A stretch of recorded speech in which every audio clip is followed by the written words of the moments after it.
I'm Kiwi, And I'm Jarad. and we are the two gentlemen coming in from the cold. Jarad, how are you, mate? I'm well, mate. I'm well. Yes, it is a little bit cooler these days. Winters come early, but yeah, we've fired up the fire. Well, we don't have an open fire at home, but we've fired up the aircon and got the heat working here and there. So yeah, it's definitely a lot cooler than I was expecting this time of year. For sure. Yeah, we got the hot water bottles out last night for the first time this year, and Uh, actually it was a lovely sleep, I must say. I was about to say you probably slept like a baby. So how you been going, buddy? I've been excellent. Yeah, had an awesome day yesterday with the family. The weather's been, despite the cold, the weather's been fantastic lately. Yep. And the kids have been really busy. Actually, my eldest son, as you know, he's quite the treasure hunter, and he's had an Yes. excellent week. He found all these Ah, Pokemon cards. And you actually told me that cards are really, really valuable of any sort, whether they're basketball trading cards or old footy cards. He happened to find Pokemon cards and put them on Facebook Marketplace a while back. Anyway, he got a few bites actually, and he sold a huge chunk this week to a collector who was in his 20s. And this guy mm, was really kind to my son, and he told him that, oh, I've been collecting these since I was a kid. He went through the whole yep. album with him and pulled out some that were fakes. He explained what Yep. some were worth, ended up buying the whole lot, which was really lovely. And I just realized all the other guys that came over to buy stuff bought them for themselves, and they were grown people, Yep. Pokemon Mm, cards. And interesting. yeah, the first guy that came, he was a lot older than this other dude, so he must have been close to 40. Yep. And Yep. he bought these cards, and I think he bought one card for something like 20 or $30. Yeah. And I thought, wow.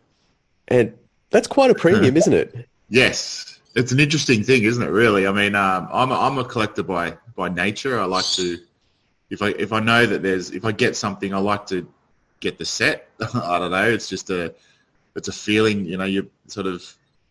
You get this sort of feeling of once you've completed it, it's this nice sort of something comes over you and it's like, done, and then on to the next thing. But that's a collector's mindset. But then if you go back to like people buying like these things that from their childhood, or they've maintained a collection through their childhood, teenage years, and then into their 20s and 30s and 40s. There's people out there that have got amazing collections of just like if you were to walk in, just random stuff, but they've got everything that's ever made, or their goal is to get everything that's ever made in that sort of genre. And what drives that? I mean, that's still I still don't know the answer to that because look, I've got a bit of it, but I'm able to. I guess for me, I have a price limit Yeah. that I put in my mind, and it's not very much. So that writes me off certain things. So because I started collecting certain things, and then all of a sudden you realize to pay premium, you're paying a few $1,000s, or and I'm like, I can't do this. It's for me. I'll go back to that point where you said it was buying it for them. It's something that I do, and it's not included. My family's not really included in it, and it's money that I'm spending on me directly for me. It's so I've had to personally pull back a little bit, but I know people who have that, whether it's they have a surplus or they have they put something aside, and they will save up and buy things for a lot of money, and it's still something I haven't really worked out, but it's very, very common. What is it that you would collect right now if you could? Ferraris? I don't know. No, I don't know. But linked to childhood, I mean, this is about Yeah, buying yeah, stuff yeah, yeah. that means something to you, and generally Yeah, the meaning comes from when you were really young. For example, yeah, for me, I'd probably spend about $100 on a Voltron.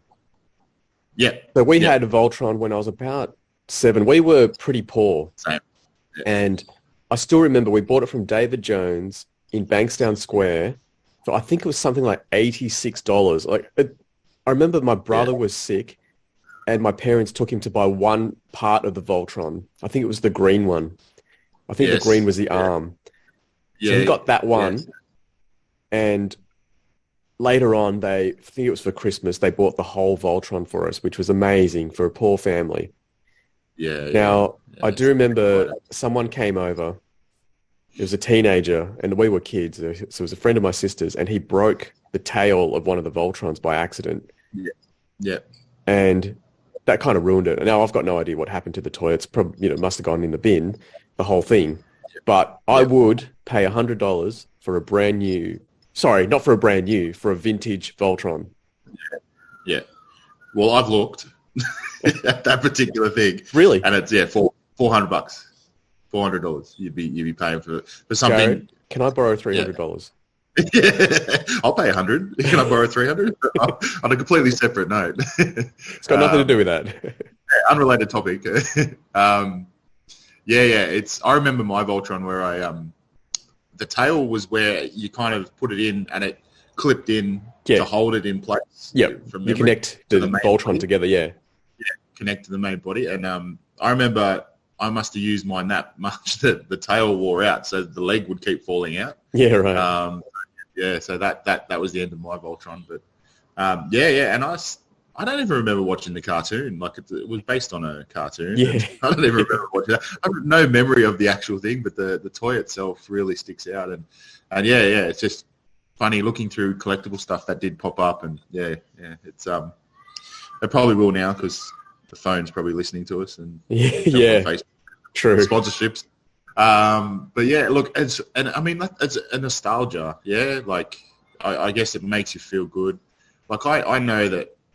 Like I'm not a car guy. I'm not a big sort of like we're talking real car, like proper cars on the road. Yep. I'm not a car guy, right? But I would really love to have the car that my dad had when I was a kid. Yeah, It just turns out it's called a Valiant Charger and it's worth about $90,000 on yeah. road. Like I actually remember daily. that car, yeah. Yeah, and I would love to have bought one, and even when I was younger, when I was getting my sort of just off my P plates, I had an opportunity to buy one, and I kind of didn't, and now Yeah, it was a lot less than $90,000, yeah. and yeah, I didn't, and anyway, they're the type of things that I look back now, and if I had the money, I'd love to buy that, and to be honest, the car was a really nice car. But, it had its problems like every car built in the 70s. It was Yeah. heavy and rusty and, all sorts of stuff. But, yeah, you'd look past that. And that's why, we've jumped from toys to cars, but there's a lot in between where people would spend a lot of money on just to put it in their garage or just to put it on a shelf. Or, Yeah. I mean, would you play with that $100 and $300 borrowed Voltron? Look, to be honest, I'd buy it and I'd give it to my brother. That's what I'd do Yeah, because we right. played with it Yeah. together. And to me, I guess it's just symbolic of childhood, Yeah. and it's almost like you've conquered your childhood and you've left it intact. Maybe that's what it's all about, that you grew up, but this part of you is still untouchable. That look, I survived. I don't know. Yeah. I'm just making that up right now off the top of my head.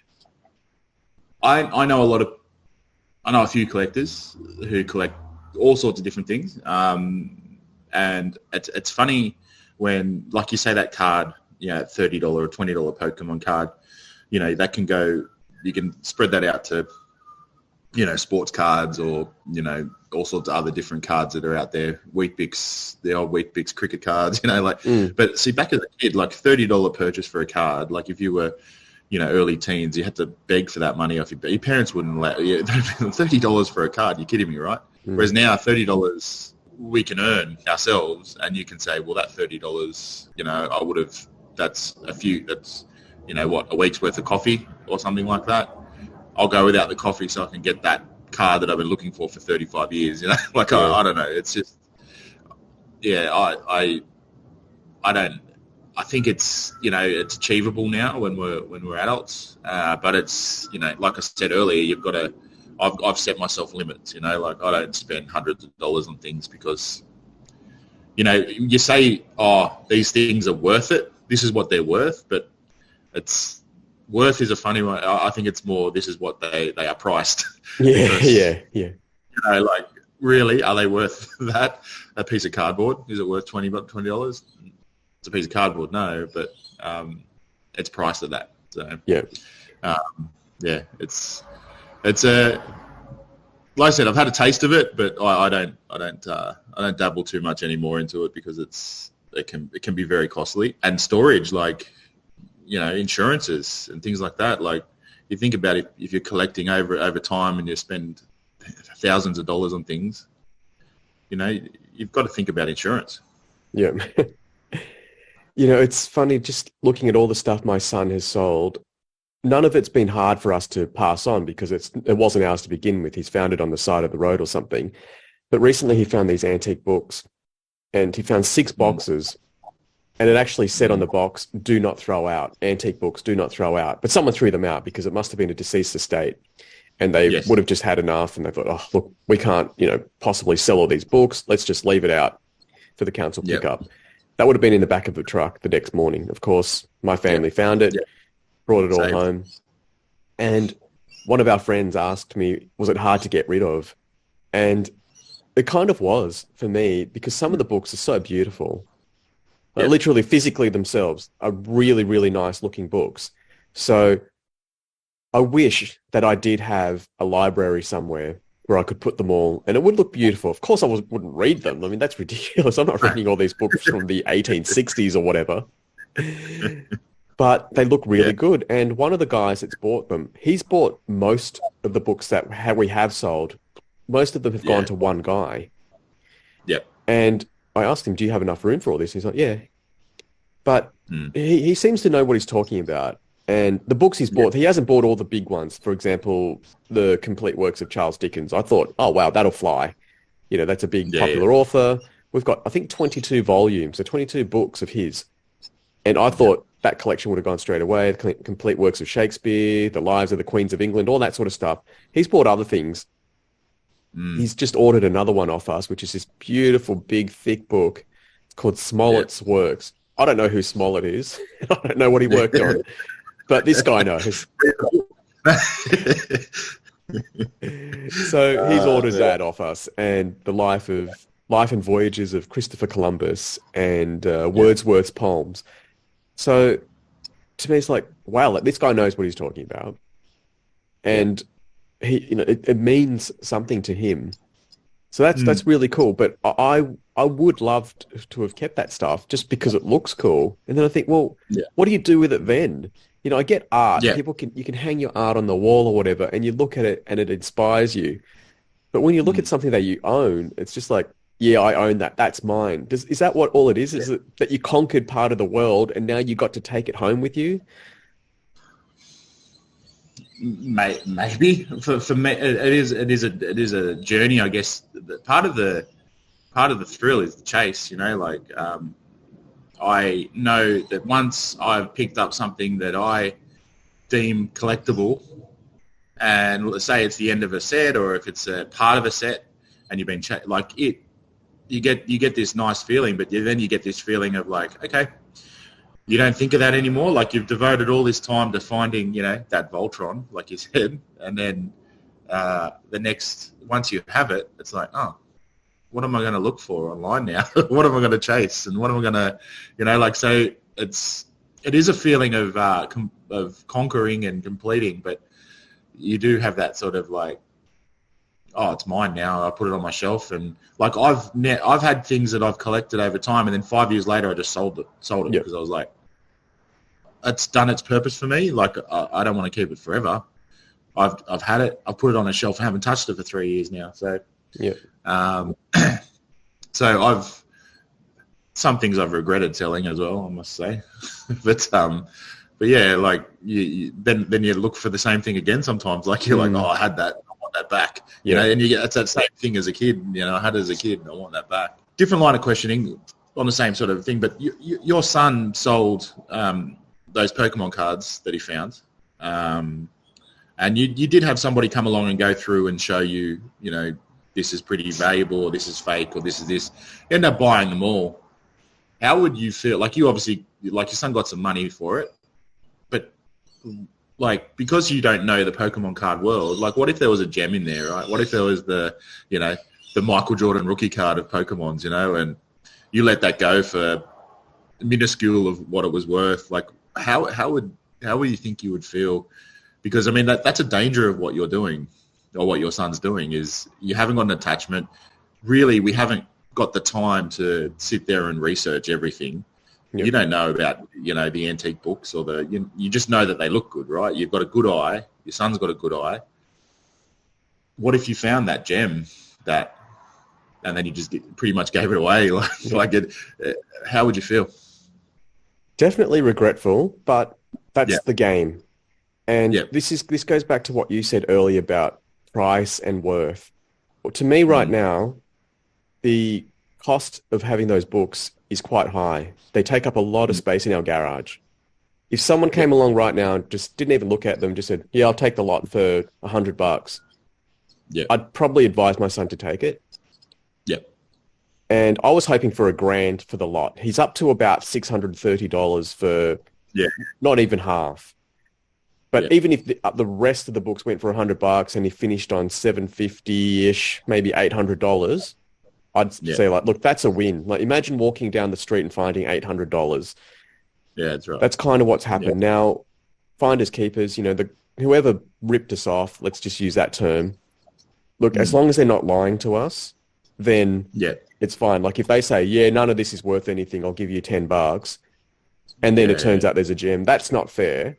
So to me, as long as the person's being honest, if someone picks up and says, mate, this is a real bargain, then that's fantastic. Actually, I do have two really good stories about that. One, Erica found a pair of R.M. Williams boots, and she put them up for a really low price. She got so many offers straight away. And one guy made her suspicious. He was like, it was at 9 o'clock at night, and he said, I'll come around right now. And Erica was like, well, Kiwi's not here. It's 9 o'clock at night. This sounds a bit dodgy. The reason why I wanted to come over was simply because the price was so ridiculously low. Anyway, she felt bad because she ended up selling them to someone else. And the person that came over said, you realize you could have got a lot more for this, right? And I thought he was being honest, and she missed out. Now, she couldn't be dishonest at that point and go, oh, okay, well, I'm taking them back. You can't do that. Yeah. But I thought the person was fair by at least letting her know that, look, I got a real bargain here. Yeah. So to me, that's fair. The other story is the guy that was acting as a broker, really nice guy, but when he was new to the country, he found a whole bunch of medals, war medals, with certificates of authenticity with them. And he took them somewhere, and the guy gave him $10,000 for it. And he thought, this is a great deal. Turns out it was worth 50. Yeah. But from that moment on, this guy said, I'm going to learn everything I can about antiques. Yes. And when Alice has a question, he can ask this guy and he'll be like, yeah, this is worth a lot. Yep, you've got to check for this kind of product. He knows everything. And he made that his mission to go and find out. So, you've got to be fair with people, I think. But at the same time, if people are out there looking for bargains, this is what it's about. It's bargain hunting. So as long as they're not ripping you. If you're the one setting the price, that's on you, I find. So my son, there was a book where one of our neighbors bought it off him for $50. And initially I knocked the guy back and said, oh, actually, my son wants a bit more than that. Then I told my son about it. He's like, no, I'll take 50. Yeah. So, it's as long as it's fair, as long as you're pretty transparent, and good on you if you get a great bargain. Yeah, I think there's some things out there where I think if you just, you keep your finger on the pulse as such with certain things. I mean, at your son's level, that's. I mean, on this broker person, they're obviously it's their business and their game. His son's doing it. Well, I mean, look, it may be his game eventually, but at the moment, he hasn't got, much invested into it other than time and storage. But you got to look at what. Yeah, like you said, that book. I'll take 50. I'm not attached to it. It's not. Yeah. It doesn't matter if it's worth an extra 20, and it worth or valued or whatever you want to say. It's. I guess it's just things like like that situation where that person, he lost potentially $40,000. Exactly. I suppose if somebody just comes and offers you a big exorbitant amount of money for something, probably hold on to it and go, look, let me just do some research. They're the type of things that maybe you just need to sort of work on because, why is this person offering me $10,000? Like, it's not just chump change, So, just practice things like that. And I guess that person used that as a learning experience and, changed the ways that he does operate. So I suppose it's $30,000 worth of, like you said, $40,000 worth of learning experience there that he was able to sort of, utilize. And look, he's such a kind man, this person. Someone saw him going through some council pickups. And I don't know why, but he said to him, look, I've got this car. Would you like to buy it off me? Maybe because he saw this guy and thought he knows what he's talking about. So our friend, we'll just call him M. I don't want to give away his real identity. So M went and looked at this car. It was a Ford Falcon from, I think it was 1987. And apparently the engine alone is worth quite a fortune. Yep. And this guy offered it to him for $13,000. M said to him, that's way too low. Yeah, he was really fair, and he said, look, I'll give you $18,000 for it. Yeah. So he found out, the engine was worth like a fortune, just the engine. So he's got this car for, but I thought he did the right thing. He was being really fair about it. Yeah. The other thing, talking about value and price, I've got a bit of a funny story. My eldest son, being in the waste management community, they love their bins of all sorts. They love their recycling crates. They love their big wheelie bins. They love their toy mini bins. And some of them attract a real premium. There's this one crate that they don't make anymore. My son got his hands on them. I think he got one or two. But one of his friends offered him $400 for it. Crazy. Yeah, and I said to my son, are you going to take it? And he said no. And I said, good, because $400 isn't going to change your life. It's actually not going to make a difference at all. You won't even remember making $400 in a few years. Like if you blew $400 now, Jared, you won't remember it at all. Like you might go, oh yeah, there was that time I gave Kiwi $300 to buy a Voltron or whatever, because I'm really generous. But you're really pushing this, aren't you? I said to my son, look, don't sell it unless he offers you $30,000. Okay, and I was using that figure purely because you would notice that. Right? Yes. When he turned 16, 30 grand would buy him a sweet car or a van. He wants a van. But that's the kind of money you've got to look at. Otherwise, it's not really worth it for you because it's not going to give you value. Like the value, the satisfaction you have of owning this recycling crate, right, is huge. Yeah. It's worth more than $400. It's worth more than $1,000. It's worth more than $10,000 because even 10 grand probably won't change his life that much. But 30 grand would. So, take 30 grand for it. Everyone has their price, I guess. Like I said, that $400, or is it worth having it? $400 can make a difference this week. Wow, I've got an extra $400 in my pocket. But like you said, it's not a life-changing thing. No. But it's... But he chose to, no, I'd prefer to keep it. And there is regret there too, so we're talking about something now that he actually has interest and has bought into, right? This isn't something he's found on the side of the street and can just flip. This is something that he chooses to have interest in. So he's got a collection to break someone's collection, you need more than, you need that make a difference kind of offer.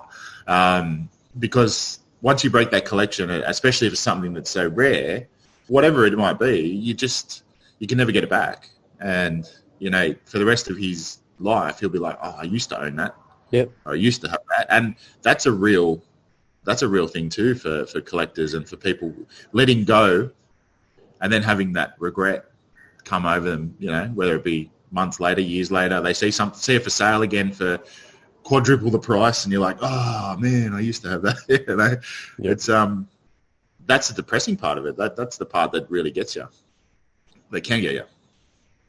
Regret is one of the worst things anyone can have. You regret everything. You can regret the past and it doesn't change your future. I think we should have a whole episode on regrets. You know what I had? I had a and again, you're going to be like, you massive nerd. But I had do you know, have you watched Back to the Future? Oh, it's my favorite film. Yeah. So the book, the Sports Almanac? Yeah.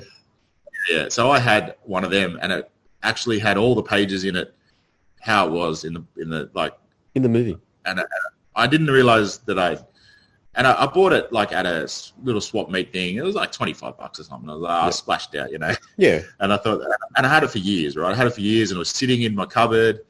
And then it was just, moved from house to house. And I'm like, you know what? I'm not going to do anything with this. So I'll just see what it gets. And I ended up getting, over $100 or something. Yep. I'm like, oh yeah, that's a pretty good, $25 I've held it for a few years out of it. And then ever since I let it go, I thought, oh, geez. I started sort of thinking, it'd be nice to get a little, Back to the Future collection. So I started putting together a little sort of, cheap version of a collection. Like, oh, I'd love that book again. Yeah. So then I started looking for it, and I found one for $20, and I bought it, and then it came back, and the pages were blank. It was just the cover, so I didn't actually have. Oh. They didn't really say, So I've got the book. But in my head, I'm like, it's not the real book. Like it's not the book. You've got a cover of a book. Yeah, it's not the book I had. And I thought I found this deal, and, it was a cheap knockoff. But, like, in my collection, it looks like I got the book. But in my back of my mind, I'm like, if I had the real book. And I'll never that get hurts. It back.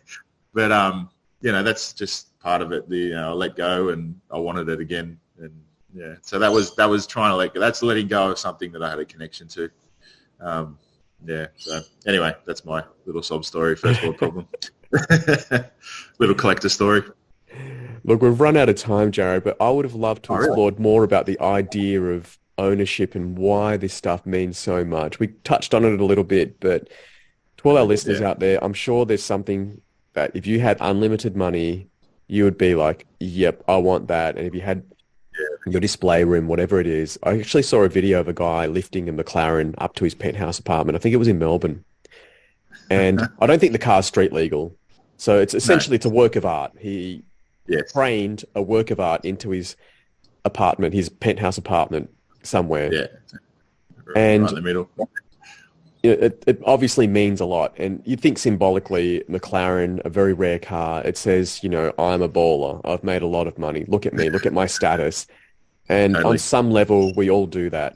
I was talking to my younger son about it last night, about earrings and shoes. He was asking me, why do people care about what shoes you have? And I said, look, I grew up poor, and it was just one of those status symbols. People got rolled back in our day, and people are getting rolled today. I don't know if people still use the term rolled, but if you had a pair of Jordans, you'd better watch yourself, So these days, I don't know what people are into. But it's these status symbols. But to me, collecting things is about more than status. It's something in the heart. So to our listeners out there, what matters to you? What is it out there that, you would definitely get a piece of if you could? I'm sure there's something. So drop us a line, send us a private text, let us know. We'd love to hear. Sounds good. I look forward to it. And thank you, everybody, for listening again. Thank you for your support, and we will see you in the next one. Thanks, Jarad. Thanks, mate. See ya.